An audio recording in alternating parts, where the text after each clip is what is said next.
शिवशरणार्थ. मी शिवभक्ती पारायण रत्नकांत महाराज एकलारे, राहणारे सनगाव, तालुका लोहा. बरेच दिवसाखाली एक छोटासा प्रयत्न केला होता की आपण शिवपाठावरील प्रवचन पाहिले. शिवदास माऊलीचा शिवपाठ असेल, संतश्रेष्ठ वैराग्यमूर्ती लक्ष्मण महाराजांचा शिवपाठ असेल, यावर मी युट्यूबच्या माध्यमातून चिंतन पाठवले. त्याचबरोबर जगज्योती महात्मा बसवेश्वर, संत शिरोमणी मनमत माऊली, वैराग्यमूर्ती संतश्रेष्ठ लक्ष्मण महाराज आणि राष्ट्रसंत सद्गुरू शिवलिंग शिवाचार्य महाराज अहमदपूरकर यांचं जीवनचित्र सध्या माझ्या युट्यूब चॅनलच्या माध्यमातून मी प्रवचन रूपी सेवेमधून त्या ठिकाणी बोलण्याचा प्रयत्न केलेला आहे. त्याचबरोबर आज आपण एक नवीन विषय घेऊन प्रवचनाला सुरुवात करत आहोत. तर आजचा प्रवचनाचा विषय म्हणजे असा की वीरसेवांचा सर्वात महत्वाचा जो ग्रंथ आहे तो म्हणजे परमरहस्य ग्रंथ. आणि या परमरहस्य ग्रंथाविषयी युट्यूबला बऱ्याचशा पारायणी प्रत म्हणजे जे आपण पारायण करतो ते ओळीबद्ध ऑडिओ म्हणा, व्हिडिओ क्लिप आपल्या युट्यूबला ऐकायला भेटतात, श्रवण करायला भेटतात. पण त्यावरील प्रवचन ऐकायचे म्हटलं, त्याचं अर्थ जर ऐकायचा म्हटलं तर परमरहस्याचा अर्थ आपल्याला त्या ठिकाणी युट्यूबवर भेटत नाही. त्यामुळं मी एक असा माझ्या मनामध्ये एक इच्छा निर्माण झाली की आपण काय करावं, जसं जमल तसं कमी ज्ञान असलं तरी जशी माऊली आपल्याला कृपाशीर्वाद देतील त्याप्रमाणे परमरहस्यावरील प्रवचन करून युट्यूबच्या माध्यमातून ज्यांना लिहिता वाचता येत नाही किंवा वेळाअभावी तो ग्रंथ श्रवण करता येत नाही अशा व्यक्तींना तो ग्रंथ श्रवण करता यावा हा हेतू ठेवून माऊलीच्या कृपाशीर्वादाने जसं माझ्या बुद्धीला सुचेल त्याप्रमाणे हा आपण परमरहस्यावर प्रवचन करण्याचा प्रयत्न करू. तरी चला मग आपण प्रवचनाला सुरुवात करू. गुरुर ब्रह्मा गुरुर विष्णू गुरुर्देव महेश्वर गुरुर साक्षात परब्रह्म तस्मै श्री गुरवे नमः. तस्मै श्री गुरवे नमः. अज्ञान त्रिगुणांधकार ज्ञानंजन लावण केला दूर ज्ञानचक्षु प्रकाशिला निरंतर तया श्री गुरुची नमो नमो. अखंड ब्रह्मांड नायक शाश्वत वैभवाचा स्वामी सर्वांच्या हृदय कमळी विराजमान असलेला निर्गुण निराकार सगुण साक्षात भगवान शंकराच्या चरणी नतमस्तक. सर्वत्र व्यापून असलेली सृष्टी निर्मितीला कारणीभूत असणारी या सृष्टीवर प्रत्येक जीवाला शिवतत्वाचं ज्ञान देणारी ज्ञानदाता श्री जगन्माता पार्वती यांच्याही चरणी नतमस्तक. त्याचबरोबर परमेश्वराच्या 5 मुखातून जे 5 गण प्रगट झाले आणि तेच 5 गण या भूतलावर वेगळ्या लिंगातून प्रगट होऊन तुम्हा आम्हाला शिवध्यानाचा बोध केला आणि पंचपीठाची स्थापना केल्या. अशा पंचपीठाला वंदन करून 12व्या शतकामध्ये स्त्री पुरुष समानता जातीभेद निर्मूलन अशा जाचक वेळेवर त्यांनी मात मिळवली. अनेक धर्मातील अनेक प्रांतातील श्रवणश्रेणी एकत्र करून अनुभव मंडपाची स्थापना केली आणि त्यामध्ये वचन साहित्य लिहून त्याच्यावर विचार मंथन करून अंमलबजावणी करून आपल्या जीवन चरित्रामध्ये त्याचा वापर केला. एवढंच नाही तर दगडात देव नाही माणसात देव आहे याची शिकवण पूर्ण जगाला देणारे असे जगज्योती महात्मा बसवांना यांच्याही चरणी नतमस्तक. त्याचबरोबर 16व्या शतकामध्ये सर्व मानव जातीला जाग करण्याचं काम एवढंच नाही तर महाराज वीरसेवा संप्रदाय उभारण्याचं काम 16व्या शतकामध्ये संत शिरोमणी मनमत माऊलींना केलं. 16व्या शतकामध्ये मनमत माऊली तो आम्हाला सांगितले बाबा निजू नका जागा जागा आपुल्या सौधर्माने वागा किंवा निजू नका जागा जागा पुढे आहे बहुदागा अशा पद्धतीचं सर्वांना सांगून सर्व मानव जातीला जागा करण्याचं काम 16व्या शतकामध्ये केलं. एवढंच नाही तर संत शिरोमणी मनमत माऊलीने अनेक ग्रंथ लिहिले, अनेक अभंग रचना केली आणि त्याच्या माध्यमातून सर्व समाजाला जागृत करण्याचं काम केलं. अज्ञानी जीवाला शिव कसं होता येईल याचा मार्ग दाखवला आणि असा असणाऱ्या वीरसेवाचं जे पायाभरणी केली अशी म्हणजे संत शिरोमणी मनमत माऊली आणि यांचाच हा आजचा परमरहस्य ग्रंथ आहे. यावर आपण प्रवचन करत आहोत. अशा महान संतांच्या संजीवन समाधीचं माझ्या हृदय मी स्मरण करून त्याचबरोबर खरंच मनमत माऊलीनं संप्रदायाच्या पाया बांधण्याचं काम केलं, तर संप्रदायाचा कळस म्हणून जसं वैष्णव संप्रदायात ज्ञानदेव रचला पाया तो का झालाशी कळस, तसं वीरशैव संप्रदायाचं कळस जर कोण असेल तर ते म्हणजे संत श्रेष्ठ वैरागी मोती लक्ष्मण महाराज आष्टी धोतर जोडा यांच्याही चरणी नतमस्तक. सकल मंत संत शिरोमणी मनमथ स्वामी यांच्या संत परंपरेतील सकल संतांच्याही चरणी नतमस्तक होतो. त्याचबरोबर माझे गुरुवर्य वसुंधरा रत्न डॉक्टर शिवलिंग शिवाचार्य महाराज अहमदपूरकर यांच्याही पावन चरणी मी दंडवत घालून, त्याचबरोबर माझे आई वडील यांच्याही चरणी दंडवत करून मी जे की युट्यूबच्या माध्यमातून आपले शिवगर श्रोते मंडळी जे हे परमरहस्य ग्रंथावरील प्रवचन श्रवण करत आहेत, अशा सकल शिवभक्ताच्या हृदय कमळी असलेल्या भगवान शंकराचे चरणी नतमस्तक होऊन अल्पशा प्रवचन रूपी सेवेला प्रारंभ करू. श्री गणेशाय नमः. श्री गुरुभ्यो नमः.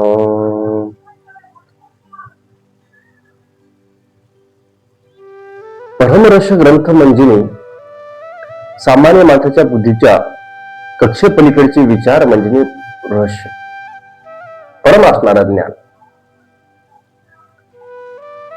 माऊलीने या परमरहस्य ग्रंथामध्ये अष्टावरण, षटस्थल आणि पंचाचार असे 19 तत्वाचं ज्ञान जे आहे ते या परमरहस्यामध्ये दिलेलं आहे. परमरहस्य ग्रंथ एवढा श्रेष्ठ आणि एवढा पवित्र आहे, पावन आहे की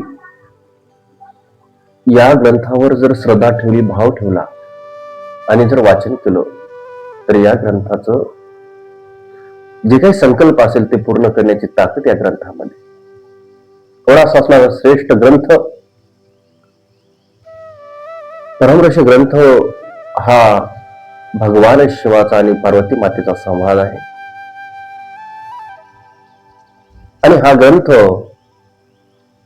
हा संवाद असणारा जो हरगौरीचा संवाद, सुंदर अशा त्या कैलास पर्वतावर रम्य अशा तळी जगन्माता पार्वतीनं त्या ठिकाणी भगवान शंकराला प्रश्न केले आणि भगवान शंकरानं सर्वसामान्य जीवाच्या कल्याणासाठी या अज्ञानी जीवाला शिवतत्व कसं प्राप्त करता येईल यासाठी महाराज गुह्य असणारं ज्ञान त्या ठिकाणी सांगितलं. आणि तेच असणारं ज्ञान कार्तिकाने ग्रहण करून मनमथ स्वामीच्या रूपामध्ये कार्तिकेचा अवतार या भूतलावर आला आणि ते गुढत्व असणारं ज्ञान जे की आतापर्यंत कोणालाच माहित नव्हतं, असं असणारं ज्ञान त्या परमरहस्यामधून तुम्हा आम्हाला दिलं. माऊलींनी अनेक ग्रंथ लिहिले, पण सर्व ग्रंथामध्ये विशेष ग्रंथ म्हणजे परमरहस्य ग्रंथ. या ग्रंथामध्ये सकाळी उठल्यापासून रात्री झोपेपर्यंत नित्यक्रम कसे करावेत याचं ज्ञान या परमरहस्य ग्रंथामध्ये. एवढंच नाही,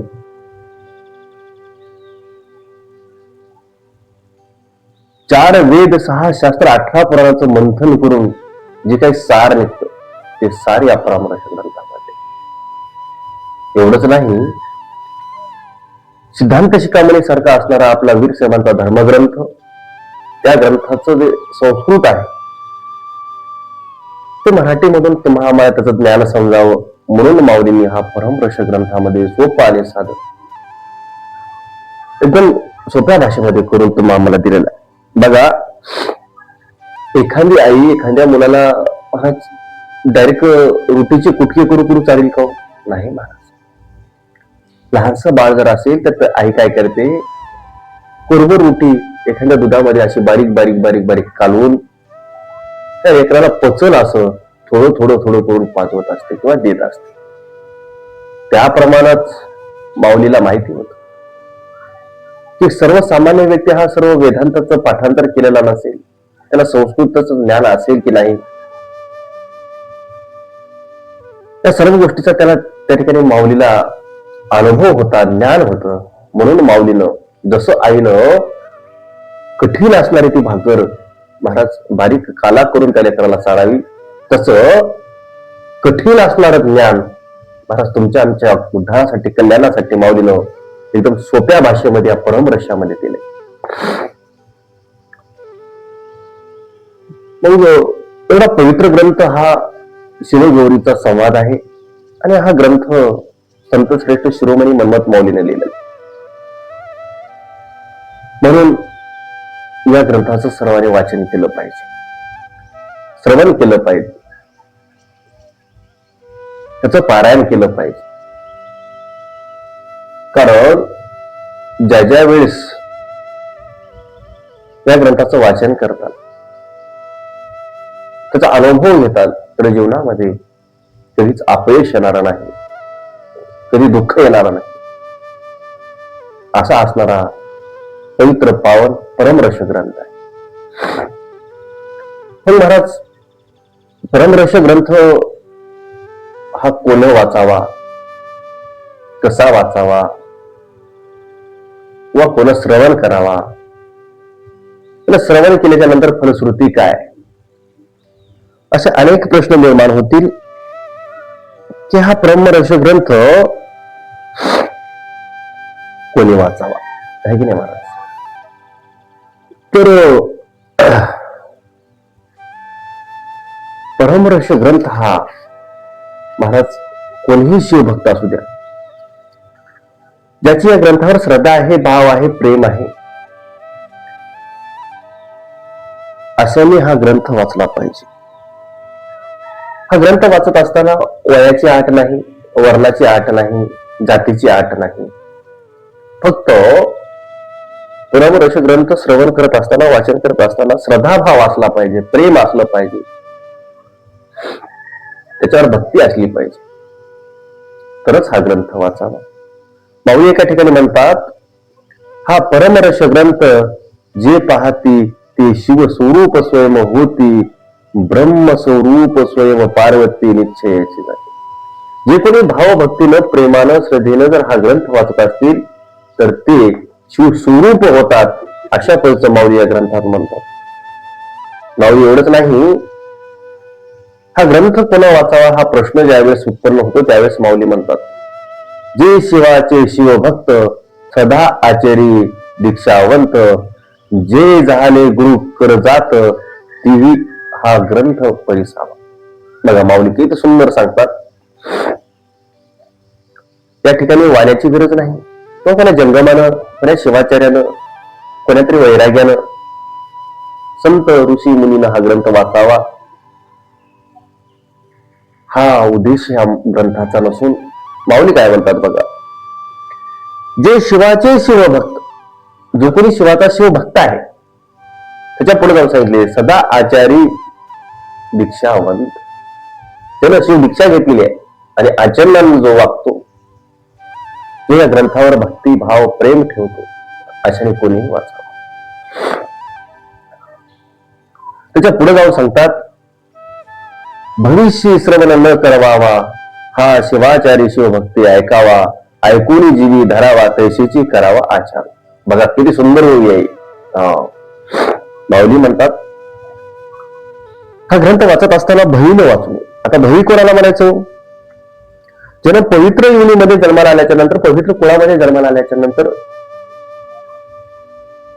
अनमोल असं आयुष्य त्याला प्राप्त झाल्याच्या नंतरही जर त्याने शिवदीक्षा घेतली नाही, शिवभक्ती केली नाही, कधी गुरुच्या सानिध्यात गेला नाही, गुरु सेवा केली नाही, जंगम सेवा केली नाही, इष्टलिंगाची पूजा केली नाही, अशा भावीनं हा ग्रंथ श्रवण करू नये, काय त्याला स्पर्श सध्या करू नये म्हणजे. मग तो कोणाही कुळात असू द्या, हो, तो जंगम कुळात जन्मा येऊ द्या, वीरशैव कुळामध्ये जन्माला येऊ द्या, किंवा अनेक कोणाही कुळात उच्च कोटीच्या कुळामध्ये जन्माला जरी आला, तो साधक जर गुरु सेवा करत नसेल, जंगम सेवा करत नसेल, इष्टलिंगाची पूजा करत नसेल, शिवदीक्षा घेतली नसेल, तर असा तो भई, आणि त्या भईनं हा ग्रंथ श्रवण करू नये असं माऊली म्हणतात. आणि माऊली म्हणतात की हा ग्रंथ काय करा, ऐकून जीवी धरा, तैशीची करावा आचार. हा ग्रंथ ऐकून नुसतं सोडून द्यायचं नाही. तळी फुंकली सोनारी, आहे की नाही मला, इकडून तिकडे वारे जाय, जाई वारी अशी आपली एक म्हण होती की नाही महाराज. त्या म्हणीप्रमाणे जो ग्रंथ श्रवण करायचा, ग्रंथ अध्ययन करायचा, ग्रंथ वाचायचा आणि त्याचा आचारात काही आणायचं नाही, रोजच्या नित्यकर्मामध्ये त्याचा वापर करायचा नाही, आपल्या सुधारणाच काही करायच्या नाही, तर काय उपयोग आहे ग्रंथ. म्हणून माऊली म्हणतात हा ग्रंथ श्रवण करा आणि आपल्या रोजच्या नित्यनियम आचरणामध्ये आणा. कारण हा ग्रंथ वाचल्याच्या नंतर काय होते तर माऊली म्हणतात हा ग्रंथ होता श्रवण, इंद्रिय होती प्रवीण, मार्ग कळती आचारण बघा माऊली काय म्हणतात, जे की 5 कर्म इंद्रिय आहेत, 5 ज्ञानेंद्रिय आहेत, एक मन आहे, हे काय होते त्या श्रवणानं ते प्रवीण होतात, निर्मळ होतात, शुद्ध होतात आणि मग तो साधक वाङ्मय मार्गाने न जाता सत्मार्गानं कार्य करायला लागतो, कर्म करायला लागतो आणि आचरणाला वागत असताना आणि या ग्रंथाचं अध्ययन करून या ग्रंथाच्या मार्गाने जर चालत असेल तर तो शिवतत्वापर्यंत जातो. ही या ग्रंथामध्ये असणारी ताकद आहे. माऊली पुढे म्हणतात या ग्रंथ एवढा श्रेष्ठ आहे. परत आता तुम्हाला आम्हाला कळालं की हा ग्रंथ कोण वाचावा, हे की नाही महाराज. तिथं स्त्री असो, पुरुष असो, लहान असो, वृद्ध असो, कोण्याही जाती कुळातला असू द्या, फक्त त्याच्यावर श्रद्धा भाव प्रेम ठेवून आपण हा ग्रंथ वाचला पाहिजे. पण महाराज कोणीही कोणतं कार्य करायचं म्हणलं तर फलश्रुती काय म्हणतात, त्याच्यातून उत्पन्न काय होणार आहे. आणि माऊली म्हणतात की या ग्रंथ जर वाचला तर खूप मोठा लाभ होणार आहे, जीवनाचं कल्याण होणार आहे. माऊली स्वतः सांगतात हा असे प्रसादी ग्रंथ जाण, याचे करी जो नित्य पारायण, तयाची भव व्याधी चुकी मरण, अमर होय सत्य पै. बघा हा ग्रंथ वाचल्याच्या नंतर फलश्रुती काय होते. प्रत्येकाला फलश्रुती पाहिजे महाराज. इनपुट काय आहे की नाही महाराज. काम केल्याच्या नंतर इनपुट काय प्राप्त होतं हे प्रत्येकाला आज महत्वाचं आहे. नको त्या कामासाठी वेळ आहे पण चांगल्या कार्यासाठी कोणालाच वेळ नाही. म्हणून माऊलीने या स्वतः सांगितलेलं आहे की बाबा हा असे प्रसादी ग्रंथ जाण. हा कसा आहे प्रसादी ग्रंथ, हा साधा ग्रंथ नाही. म्हणून तर संत म्हणतात प्रसाद घेताची स्वामीचा नाश होय छटके. प्रसाद हे 2 प्रकारचे, अन्नमय प्रसाद आणि ज्ञानमय प्रसाद. आणि हा ज्ञानमय देणारा प्रसाद आहे. आणि अन्नमय प्रसादानं अल्पशाही भूक आपली भागतीये, तर पुन्हा त्या ठिकाणी तृप्ती काहीशी होऊन पुन्हा आपल्याला भूक लागते महाराज, पुन्हा अन्नाची आवश्यकता वाटते. पण ज्ञान एक वेळेस प्राप्त झाल्याच्या नंतर, ज्ञानाची भूक आपल्याला त्या ठिकाणी मिटल्याच्या नंतर एक वेळेस तृप्त झाला माणूस की पुन्हा मात्र या ज्ञानाची भूक लागत नाही. असं असणारा ज्ञान या परमरस ग्रंथात आहे. म्हणून हा ग्रंथ कसा आहे तो प्रसादिक ग्रंथ आहे असं माऊली म्हणतात. त्यापुढे जाऊन माऊली म्हणतात याचे करी तो जो नित्य पारायण, जो कोणी याचं नित्य पारायण करतो, तयाची भव व्याधी चुकी मरण, अमर होय सत्य पैदा. त्याचं जन्म मरणाचं जे आहे ते भय नाहीसं होतं, ते दुःख नाहीसं होतं आणि तो अमर तत्वाला त्या ठिकाणी जात असतो. ही ताकद या ग्रंथामध्ये, शिवतत्वाला जाण्याची ताकद या ग्रंथामध्ये. पुढे जाऊन माऊली म्हणतात जे विश्वासे भावे वाचिती, ती संसार सुख भोगुने अंती, पावती सायुज मुक्ती, धन्य नर तेची पै.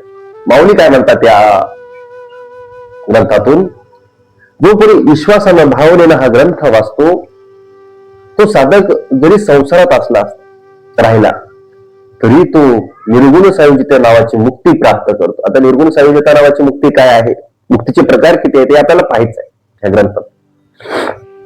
पण सर्वात श्रेष्ठ असणारी जी मुक्ती आहे निर्गुण सायुज्यता, त्या मुक्तीपर्यंत हा साधक संसारात असो सध्या जातो. जसं एखादी कमळ एखाद्या चिखलामध्ये उगवावं आणि त्या चिखलापासून अलिप्त असावं, तसं साधकानं संसारामध्ये असावं व संसारापासून अलिप्त असावं त्या कमळाच्या फुलासह. आणि मग मात्र भक्तिभावानं, प्रेमानं, आनंदानं जर या ग्रंथाचं जर श्रवण केलं तर नक्कीच महाराज तुमचा आमचा उद्धार झाल्याशिवाय राहणार. माऊली या ठिकाणी म्हणतात जे दुर्जन निंदक खळ, तया ना आवडे ग्रंथ रसाळ.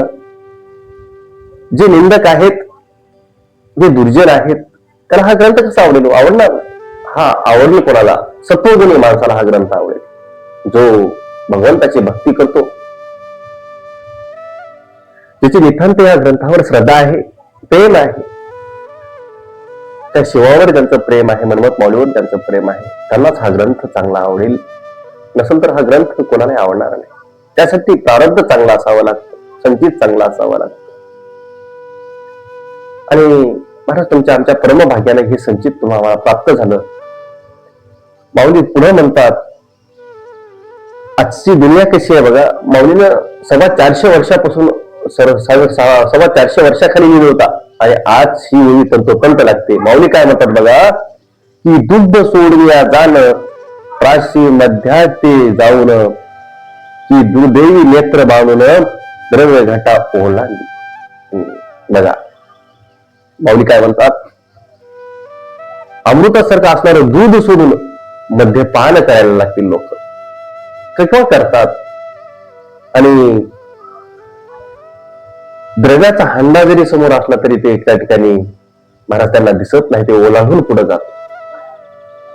द्रव्याचा जे हांडा आहे ते म्हणजे हा परमरस ग्रंथ आहे, आणि परमरस ग्रंथाकडे न बघता आयुष्याचं त्या ठिकाणी पुढं वेळ दौडून शेवटची वेळ घालतात, असं माऊली या ठिकाणी म्हणतात. माणसाला चांगलं आवडत नाही हो. म्हणून तर दूधवाल्याला घरोघर हिंडावं लागतं आणि दारूच्या पुढे रांगा लागतात. ही आपली शोकांतिक आहे. म्हणून माऊली म्हणतात की बाबा जे चांगलं आहे ते घ्यायलाच घ्या, खरंच या जीवनाचं कल्याण आहे. पुढे जाऊन माऊली म्हणतात, हा ग्रंथ जर विश्वासानं प्रेमानं भक्तिभावानं जर हे केलं तर त्याची मनोकामना पूर्ण होत असते. विश्वासे जे श्रवण करीती तयाच्या सर्व व्याधी नासती, पठन करिता धन धाडे होती कीर्ती वाडे अपार. माऊली या ग्रंथात म्हणतात, जो कोणी हा ग्रंथ विश्वासाला श्रवण करील त्याच्या सर्व व्याधी नाहीशा होतात. मग व्याधी 3 प्रकारचे आहेत महाराज, जे की आध्यात्मिक ताप, आधिभौतिक ताप आणि आधिदैविक ताप, हे 3 तापाचे प्रकार सांगितलेले आहेत. आणि या 3 गोष्टीमुळे आपल्याला सदैव त्रास होत असतो. आध्यात्मिक ताप म्हणजे जे की सर्दी ताप खोकला या शरीराला जे त्रास होत असतो तो आध्यात्मिक ताप म्हणतात. आधिभौतिक ताप म्हणजे आपल्या शेजारील गोष्टीमुळे जे आपल्याला त्रास होतो तर आधिभौतिक ताप म्हणायचं, जे की सापाला डंक मारणे, विंचूने डंक मारणे, वाघानं चावा घेणे, यामुळे जे काही शरीराला त्रास होतो त्याला आधिभौतिक त्रास म्हणायचं. आणि आधिदैविक त्रास म्हणजे महाराज वीज कोसळणे, पुरामध्ये वाहून जाणे, भूकंप होणे, या गोष्टीमुळे जे या जीवाला त्रास होतो त्याला आधिदैविक त्रास म्हणायचं किंवा आधिदैविक दुःख म्हणायचं, त्याला ताप म्हणायचं.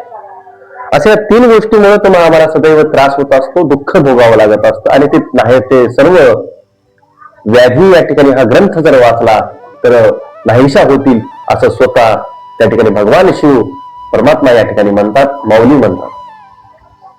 तेवढंच नाही तर पठन करिता धन दाढ्य होती, म्हणजे धनाची सध्या प्राप्ती या ग्रंथावर जर भाव श्रद्धा आणि हे जर ठेवून जर पठन केलं तर ते ठिकाणी प्राप्त होईल. एवढंच नाही तर पुढे माऊली म्हणतात, पुत्र इच्छा धरुणी मनी तत्पर होती पारायणी, तयाचा वंश विस्तार सुलक्षणी होय जाण शिवकृपे. माझ्या कृपेने नाही, शिवकृपेने त्या ग्रस्ताचा जर विवाह होऊन जर पुत्र प्राप्ती होत नसेल तर हा ग्रंथ जर वाचला तर त्याला पुत्र प्राप्ती सध्या होऊ शकते, त्याच्या मनो इच्छा पूर्ण होऊ शकतात, असं माऊली म्हणतात. ते असा असणारा हा ग्रंथ कसा आहे, हा परमरस ग्रंथ तरी कर वीरस धर्माचे बीज अंकुर, भावे करिता रक्षण साचार रक्षी शंकर तयार. हा असणारा ग्रंथ कसा आहे तर वीरसेवाचं बीज अंकुर आहे, आणि याचं जर रक्षण केलं तर भगवान शंकर त्या साधकाचं रक्षण करतो, असा असणारा हा परमरस ग्रंथ आहे. म्हणून साधकाने या ग्रंथावर भक्तिभावानं श्रद्धेनं वाचन केलं पाहिजे, पारायण केलं पाहिजे. महाराज मी असंच एका ठिकाणी गेलो होतो, सप्ताह होता, आणि सप्त्यामध्ये एका साधकाने मला विचारलं, म्हणजे माऊली या ग्रंथाला 450 वर्ष पूर्ण होत आहेत आणि 450 वर्षाखाली हा ग्रंथ माऊलीने लिहिलेला आहे, आणि आता हा ग्रंथ कशा पद्धतीचा तुम्हाला कृपा आशीर्वाद करू शकतो, काय त्या ठिकाणी फलश्रुती प्राप्त होईल. कशामुळं? त्यावेळेस मी सांगितलं संत कृपा या 4 प्रकारे होत असतात. पहिली कृपा आहे हस्तमस्तक कृपा, दुसरी आहे दृष्टी कृपा आशीर्वाद, तिसरा आहे वाचा आशीर्वाद आणि चौथा आहे संकल्प आशीर्वाद. संत 4 प्रकारे आशीर्वाद देत असतात. पहिला आहे हस्तमस्तक आशीर्वाद, जे की कोंबडी आपले पिल्ले एका ह्याच्यामध्ये घरट्यामध्ये टाकत असते आणि पिल्ली त्या अंड्यावर बसून स्पर्श करून आपली ऊब त्या अंड्यामध्ये देऊन परिपक्वता आणून त्या अंड्यातून पिल्ल बाहेर निघत असते. म्हणजे स्पर्श करून त्या स्पर्शामध्ये एवढी ताकद असते त्या कोंबडीच्या की अंडे परिपक्वतेला जाऊन बाहेर निघतात. तसं संत सहज एखाद्या साधकाच्या हातावर मस्तकावर जर हात ठेवला, भक्ताच्या मस्तकावर हात जर ठेवला तर त्या मस्तकाचा उद्धार होत असतो. हा हस्तमस्तक आशीर्वाद आहे. पण हा आशीर्वाद कोणाच्या जीवनामध्ये प्राप्त झाला तर संत श्रेष्ठ वैराग्यमूर्ती लक्ष्मण महाराज आष्टी धोतरजोडा यांच्या जीवनामध्ये झाला. ज्यावेळेस संत श्रेष्ठ वैराग्यमूर्ती लक्ष्मण महाराज फलसिद्धाच्या सानिध्यामध्ये साखरखेडा मठामध्ये समाजाची सेवा करत असताना, ग्रंथाचं अध्ययन करत असताना गुरुची इच्छा निर्माण झाली आणि गुरुदर्शनाची इच्छा निर्माण झाल्याच्या नंतर एका दिवशी फलसिद्ध स्वामी साक्षात त्या ठिकाणी समोर प्रगट झाले आणि महाराज त्या दोघांचं दर्शन झालं आणि फलसिद्ध स्वामी त्यांना विनंती करू लागले की बोलले, हे लक्ष्मणा, तू काय कर, शिवस्तुती पर अभंग रचना कर. त्यावेळेस लक्ष्मण महाराज फलसिद्ध स्वामीला म्हणाले, ते माझ्यात सामर्थ्य नाही, मी ते एवढे शिवस्तुती पर अभंग लिहावा एवढं सामर्थ्य माझ्यामध्ये नाही. अशा पद्धतीचं सांगत असताना महाराज फलसिद्ध स्वामीने सहज त्यांच्या जिभेवर बोट ठेवलं आणि एक प्रकारची दिव्य शक्ती त्यांच्या अंगामध्ये संचार झाल्यासारखा प्रकाश पडला आणि त्या ठिकाणापासून त्यांनी अनेक अभंग रचना केली. एवढीच नाही तर महाराज आता आपल्याला वाचनात असणारे 5509 अभंग संत श्रेष्ठ लक्ष्मण महाराज आष्टी धोतरजोडा यांनी लिहिलेले आहेत. असं असणारं महान कार्य महाराज संतांचा ज्यावेळेस कृपाशीर्वाद प्राप्त होतो त्यावेळेस संत त्या साधकाची महाराज अवस्था बदलून टाकतात. साधक आपल्यासारखं करतात. करी आपण समान तेथे नाही तुझे पण, म्हणून गुरुला शरण गेलं पाहिजे, संतांना शरण गेलं पाहिजे आणि त्या साधकाचा उद्धार होत असतो. हा पहिला आशीर्वाद आहे हस्तमस्तक आशीर्वाद आणि तो संत श्रेष्ठ वैराग्यमूर्ती लक्ष्मण महाराज आष्टी यांच्या जीवनामध्ये तो आला. दुसरा आशीर्वाद सांगितला दृष्टी आशीर्वाद. जसं एखादी काशवी आपल्या पिल्लाकडे वात्सल्यानं पाहावं आणि तिच्या वात्सल्यामध्ये एवढी ताकद असते, त्या दृष्टीमध्ये एवढी ताकद असते की त्या पिल्लाला महाराज भूक लागलेली असताना सध्या फक्त त्या दृष्टीनं तो तृप्त होतो, पोट भरतो. महाराज कधीच काश्मीर आपल्या पिल्लाला स्तनपान करत नाही तर फक्त दृष्टी टाकते आणि ते पिल्ल तृप्त होतात. ही ताकद काश्मीरच्या दृष्टीमध्ये आहे. तसं संतानं सहज जर भक्ताकडे दृष्टी जर कृपा दृष्टी जर टाकली तर भक्ताचा उद्धार होत असतो. हा कृपा आशीर्वाद दृष्टी आशीर्वाद आहे. तिसरी गोष्ट आहे वाचा आशीर्वाद.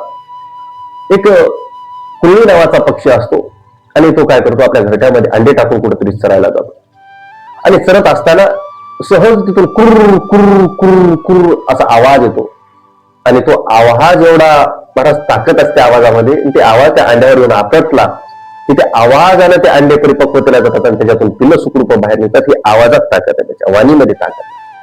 तसं संत सहज एखादा जाय तुझं कल्याण होईल, जाय तू कीर्तन करतील, तू प्रवचन करतील, तू गायक करतील, सहज जरी बोलून गेले तर त्या भक्ताचा उद्धार होत असतो. ही संतांच्या वचनामध्ये ताकद. बघा तुम्ही बरेच अनुभव आहेत, अजूनही साधक आहेत.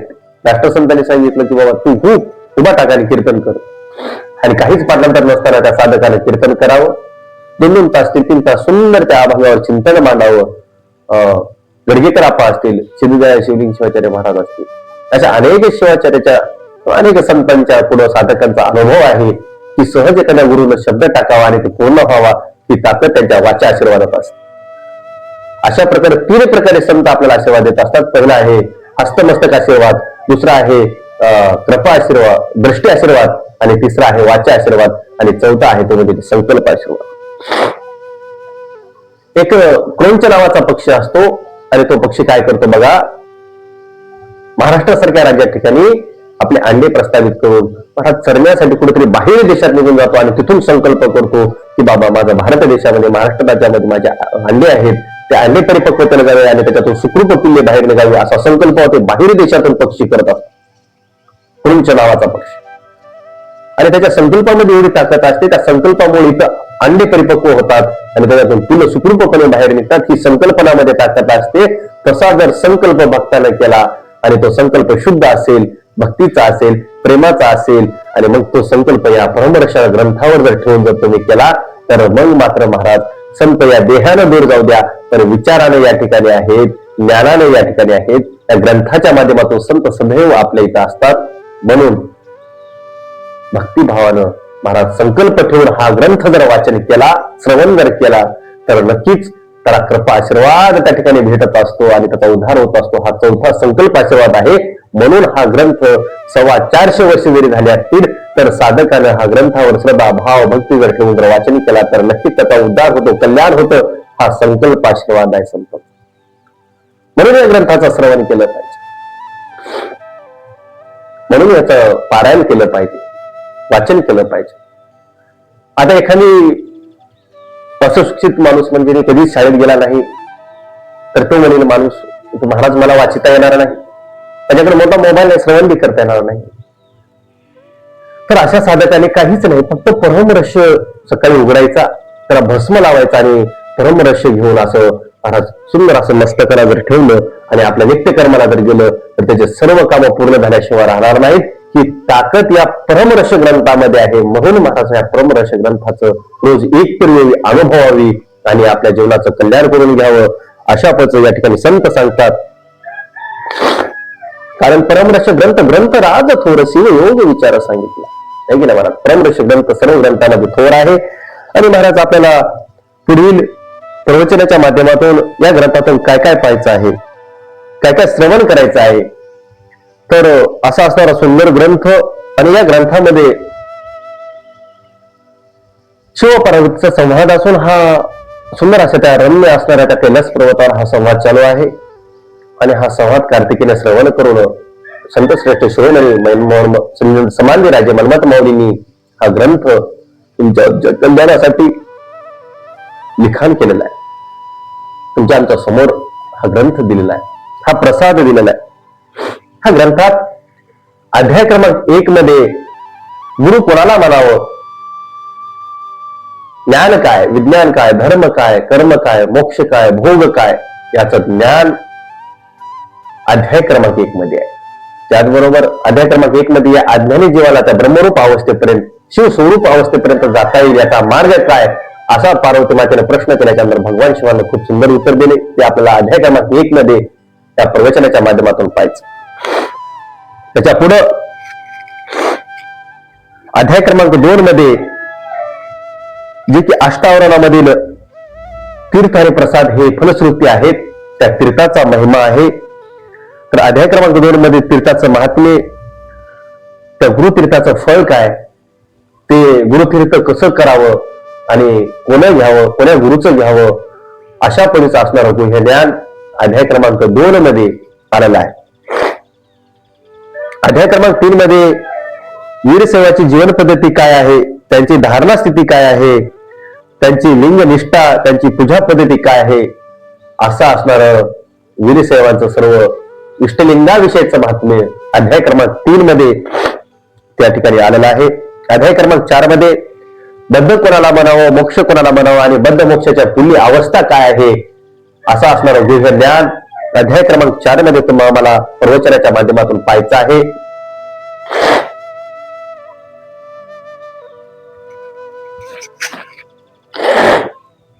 त्याचबरोबर अध्याय क्रमांक 5 मध्ये सद्गुरुनाथाचे रूप, त्यांचे कार्य, परत ध्यान कोणाचे करावे, पूजा कशी करावी, कोण्या मंत्राचा जप करावा, मोक्षाचे प्राप्तीचे साधन कोणते आहेत, अशा असंख्य प्रश्नाचं जे मंथन आहे, त्याचं ज्ञान आहे, ते अध्याय क्रमांक 5 मध्ये तुम्हाला प्राप्त होणार आहे. त्याचबरोबर अध्याय क्रमांक 6 मध्ये प्रकृती काय आहे, ज्ञान काय आहे, त्याचं स्वरूप काय आहे, त्याच्यात भेद काय आहेत त्याची माहिती अध्याय क्रमांक 6 मध्ये आहे. त्याचबरोबर जप, पूजा इत्यादी सिद्धी होण्याकरिता साधकाने पूजा कोणत्या मंत्राने केली पाहिजे याविषयीची माहिती आलेली आहे. पंचाक्षर मंत्राची उत्पत्ती काय, त्याचे भेद काय, षटचक्राचे बीज अक्षराचे रहस्य काय असा असणारे अनेक प्रश्न त्या ठिकाणी अध्याय क्रमांक 6 मध्ये तुम्हाला पाहिजे. की आपण षडाक्षरी मंत्र आहे, पंचाक्षरी मंत्र आहे, त्याची उत्पत्ती कशी झाली, कुठून उत्पन्न झालेलं आहे, याचं विजन ज्ञान अध्याय क्रमांक 6 मध्ये तुम्हाला पाहिजे. खूप सुंदर हा अध्याय आहे. त्याच्या पुढे अध्याय क्रमांक 7 यामध्ये वस्तू म्हणजे काय, कला म्हणजे काय, तिचं स्थान काय आहे, गुरुचक्र कमलातून उत्पन्न झालेली लिंग भक्ती, देह आणि प्राण यामध्ये कोणत्या प्रकारे एकरूप होते, अशा पद्धतीचं महाराज गुहे असणारं ज्ञान अध्याय क्रमांक 7 मध्ये आहे. त्याचबरोबर गुरुचे जे प्रकार आहेत, जे 8 प्रकार माऊलीनं सांगितले, बोधक गुरु, काम्य गुरु, सूचक गुरु, पाचक गुरु, निषेध गुरु, कारक गुरु, विहित गुरु, सद्गुरु. या गुरुपैकी कोणता गुरु केला पाहिजे, कोणाला गुरुच्या सानिध्यात गेलं पाहिजे, कोणाकडून दीक्षा घेतली पाहिजे, असं असणारं ज्ञान अध्याय क्रमांक 7 मध्ये दिलेलं आहे. त्याचबरोबर दीक्षेचे प्रकार कोणते आहेत, क्रिया दीक्षा कशाला म्हणावी, वेद दीक्षा कशाला म्हणावी, मंत्र दीक्षा कशी म्हणावी, आणि नेमकं ती कशावर केली जाते, काय आहे प्रकार, त्याचं ज्ञान अध्याय क्रमांक 7 मध्ये आलेलं आहे. अध्याय क्रमांक 8 मध्ये इष्टलिंग देहाबाहेर तर प्राणलिंग देहाच्या आत असतो, आणि त्यामध्ये त्यांची एकरूपता साधण्यासाठी कसं साधता येतं. बघा, इष्टलिंगाची पूजा आपण बाहेर करतो आणि प्राणलिंग हा आतमध्ये आहे. जे की 3 लिंग सांगितले, इष्टलिंग, प्राणलिंग आणि भावलिंग, यांची पूजा कशी करावी आणि त्यांच्याशी एकरूप साधन कसं साधता येईल, त्याचं साध्य साधण्यासाठी साधन कोणतं आहे, त्याची पूजा कशी करावी, अशा पद्धतीचं ज्ञान अध्याय क्रमांक 8 मध्ये सांगितलेलं आहे. त्याचबरोबर अध्याय क्रमांक 9 मध्ये भक्ती मार्गाचे गुण आणि स्वरूप सांगितलेले आहेत. जंगम स्वरूप, त्यांचे गुण, त्यांचे कर्तव्य आणि जंगमाचे अंतर्गत भेद अध्याय क्रमांक 9 मध्ये सांगितले. त्याचबरोबर अध्याय क्रमांक 10 मध्ये जंगमाचं श्रेष्ठत्व, गुण, स्वरूप आणि आचार असं असणारं त्या ठिकाणी अध्याय क्रमांक 10 मध्ये चिंतन आलेलं. जंगम कोणाला म्हणावं, जंगमाचं कार्य काय, जंगमाचे आचार काय. जंगम ही एक जात आहे की त्याची अवस्था आहे. नेमकं काय जंगम, त्याचं ज्ञान अध्याय क्रमांक 10 मध्ये दिलेलं आहे. त्याचबरोबर अनवमल काय, मायामल काय, कार्मिक मल काय आहे, हे तिन्ही मल कशामुळे होतात आणि कशामुळे नाहीसे होतात, याचं ज्ञान अध्याय क्रमांक 10 मध्ये तुम्हाला मला पाहिजे.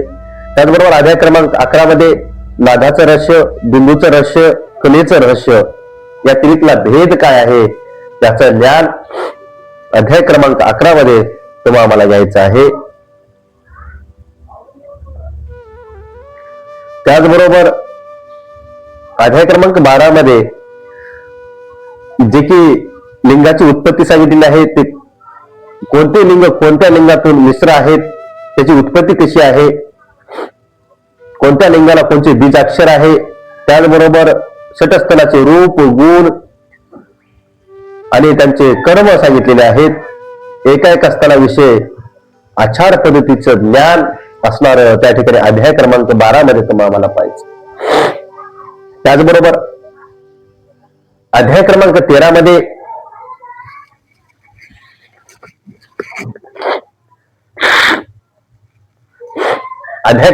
मध्ये 6 षटस्थल एकमेकाशी कसे मिश्रित आहेत, एकरूप कसे होतात.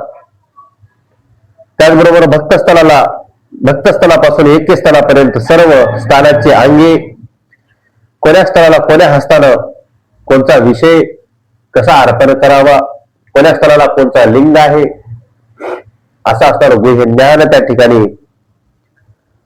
अध्याय क्रमांक 13 मध्ये पाहायचं आहे. अध्याय क्रमांक 14 मध्ये षटस्थल कोणत्या लिंगाला कोणत्या अंगाने, कोणत्या मुखाने, कोणत्या विषयाचे अर्पण करावे. त्याचबरोबर अनेक गोष्टीचं ज्ञान असणारं त्या ठिकाणी 14व्या अध्यायामध्ये तुम्हाला पाहिजे. 15व्या अध्यायामध्ये 6 लिंगापैकी हा जीव देह सोडून कोणत्या लिंगामध्ये एकरूप होतो, असा असणारा विहार आपल्याला 15व्या अध्यायामध्ये पाहिजे. 16व्या अध्यायामध्ये जे की वीर सेवाचं शिवधर्म ज्यांनी प्रचार आणि प्रसार केला, जी की पंचाचार या इष्टलिंगातून उत्पन्न होऊन प्रगट होऊन तुम्हा आम्हाला शिवदानाचा बोध केला, त्यांचं पूर्ण ज्ञान अध्याय क्रमांक 16 मध्ये तुम्हा आम्हाला पाहायचंय. अध्याय क्रमांक 16 मध्ये जे की पंचाचार आहेत, 5 पीठाची स्थापना केलेली आहे, त्यांच्या हातामध्ये कोण्या लिंगातून ते प्रगट झालेत, त्याच्या अंगावर कोणची कांता होती, त्याच्या हातात कोणतं कमंडलू होतं, त्याचबरोबर दंडक कोणता होता, कोण्या मंत्राचा जप करत होते, त्यांना सूत्र काय, गोत्र काय, ते कोण्या शाखेचे शिवाचार्य आहेत, महाराज त्यांचं तत्व काय आहे, अशा पद्धतीचं त्यांची दिशा काय आहे, अशा अनेक गोष्टीचं ज्ञान अध्याय क्रमांक 16 मध्ये तुम्हाला आम्हाला पाहायचंय. त्याचबरोबर अध्याय क्रमांक 17 मध्ये जे की या मानवी देहावर 16 संस्कार केले जातात, त्यातले मुख्य 10 संस्कार आहेत आणि वीर सेवाचा मुख्य संस्कार 9वा संस्कार म्हणजे दीक्षा संस्कार, आणि त्याचं ज्ञान तुम्हा आम्हाला अध्याय क्रमांक 17 मध्ये पाहायचं. त्याचबरोबर या ग्रंथाचं महात्म्य काय आहे, हा ग्रंथ वाचल्याच्या नंतर काय फलश्रुती भेटत असते, कोण वाचावा कोण नाही, हा ग्रंथ पूर्ण केव्हा झाला, कुठे झाला, असा असणारं गुह्य ज्ञान अध्याय क्रमांक 17 मध्ये तुम्हाला आम्हाला रोज एकेका प्रवचनातून या ग्रंथाविषयी माहिती आपल्याला ज्ञान तुम्हाला आम्हाला घ्यायचं. म्हणून महाराज पवित्र कुळामध्ये जन्माला आल्याच्या नंतर, पवित्र देह धारण केल्याच्या नंतर, अनमोल असं आयुष्य प्राप्त झाल्याच्या नंतर माणसानं नित्य या ग्रंथाचं पारायण केलं पाहिजे, त्या भगवान शिवाची पूजा केली पाहिजे, गुरु सानिध्यात जाऊन इष्टलिंगी दीक्षा घेतली पाहिजे. आणि महाराज पवित्र कुळात आल्याच्या नंतर, पवित्र विधीत आल्याच्या नंतर या देहाचं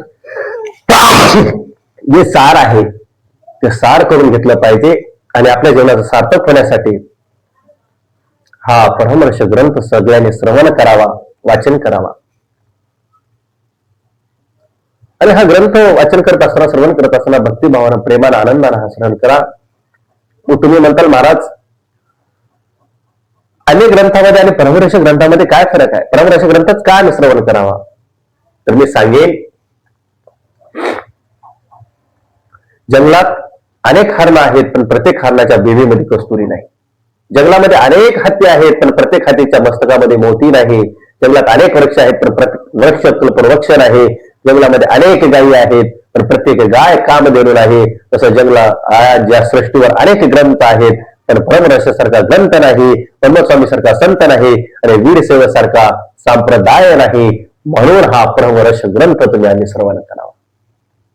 हा श्रेष्ठ ग्रंथ आहे. म्हणून माऊली स्वतः म्हणतात की ह्याच्यावर भक्ती भावानं, प्रेमानं, श्रद्धेनं ह्याचं श्रवण केलं, वाया ग्रंथाचं पारायण केलं तर आपल्या जीवनामध्ये महाराज फलश्रुती प्राप्त होते, आपल्या जीवनाचं कल्याण होत असतं. असा असणारा वीरसेवांचं तत्व मंदिर असणारा हा ग्रंथ, आचार विचाराची शिकवण देणारा हा ग्रंथ महाराज रोज या प्रवचनाच्या माध्यमातून जसं जमल तसं आपण सांगण्याचा प्रयत्न करू. आणि ही प्रवचन रूपी सेवा सांगत असताना आपण ज्या ग्रंथाचा आधार घेत आहोत तो ग्रंथ म्हणजे संस्कृती प्रकाशन अहमदपूर, जे की जुना राजूर, जे की वसुंधरा रत्न डॉक्टर शिवलिंगी शिवाचार्य महाराज यांनी स्थापन केलेलं आहे, त्याची सुरुवात केलेली आहे. असं असणाऱ्या त्या ठिकाणी त्या संस्कृती प्रकाशनाचा जो परमर्ष ग्रंथ आहे ती प्रत आपण या ठिकाणी प्रवचनासाठी घेत आहोत. त्याचबरोबर परमर्षावर टीका म्हणजे त्याचा भावार्थ ज्या ठिकाणी कर्म ब्रह्म संपदा म्हणून सार्थ परमर्ष राष्ट्रसंत सद्गुरू शिवलिंगी शिवाचार्य महाराज अहमदपूरकर यांनी लिहिलेला आहे. त्या ग्रंथाचा सध्या आपण आधार या प्रवचन सेवेसाठी घेणार आहोत.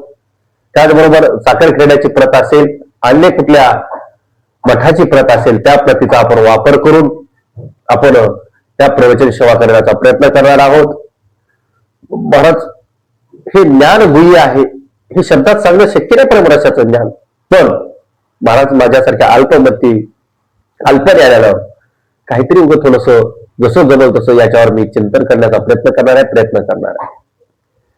विशाल सागरातलं एखादी तरी थेंब त्या ठिकाणी तुम्हाला आम्हाला भेटावं, हा माझा निस्वार्थ असणारा त्या ठिकाणी हेतू आहे.